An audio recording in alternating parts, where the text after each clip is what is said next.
Provincial government officials will continue to assess the extent of the damage following that devastating thunderstorm yesterday. Newzroom Afrika Zola Sholwana is now joining us live from the area. Zola, very good morning to you. So tell us about this destruction that some of these community members are facing this morning. But the question is, for many, they didn't know where they'll be sleeping last night. What answers came their way?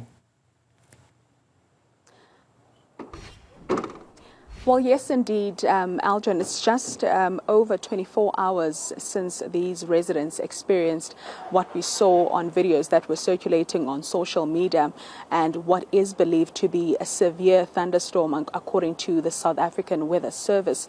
It's been a devastating time for these residents, understanding that nobody really expects, natural disasters of this kind, especially in the Gauteng province, because we do know that these kind of disasters are quite prevalent in the province of KwaZulu-Natal. I must tell you, Aldrin, that it's been an extremely difficult night for these residents.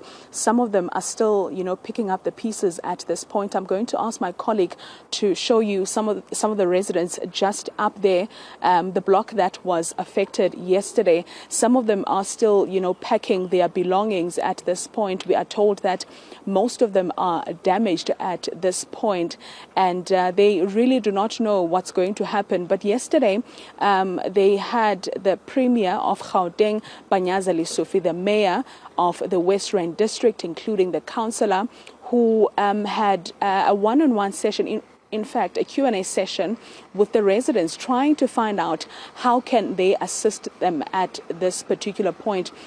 We do know that alternative accommodation has been provided at this present moment for those that live on the last floor, because we see that, roofs have been detached, and we understand that as it stands, there is no water supply and electricity supply for these residents. And I can tell you that, Aljan, some of them are expected to report to work. But let's bring in Palisa, who is one of the residents, just to tell us about, how the first night was like, in a situation like this. Palisa, thank you very much for your time. It's still a devastating time for you as residents. How was last night? I believe everyone was under stress, frustrated, but at least the situation was a bit calmer. So with residents that are badly affected, we managed to be moved to another new blocks, new places, which is much better.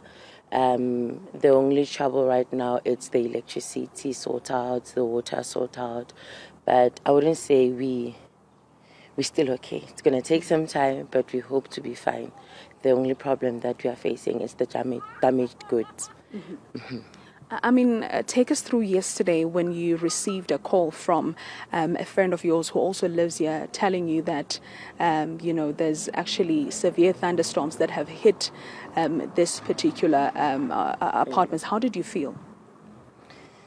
When you are not home and you get a call, for an example, like your child is not okay, your mind starts not working. So that's the moment I totally lost everything. I panicked. I couldn't think straight.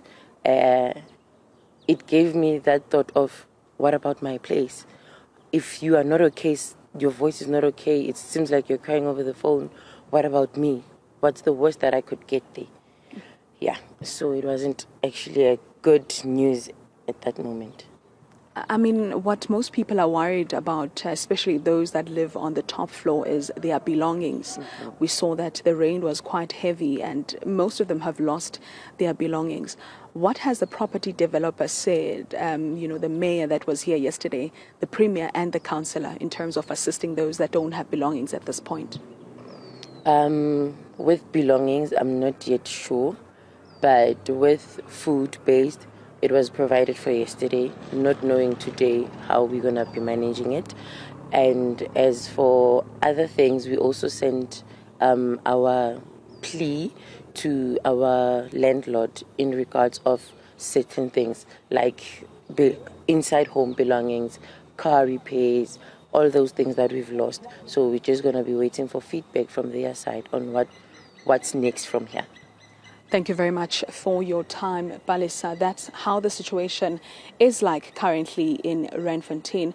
Aljon, we do know that there is a meeting that's expected to take place in this complex on Sunday between Gauteng Premier and the councillor and the mayor of this area, so that they can see as to how they can assist these residents going forward, because we understand that this is not a mess that can be fixed overnight. It will take some time, and at the present moment residents need to know where are they going to stay until all of this is sorted out. Back to you in studio.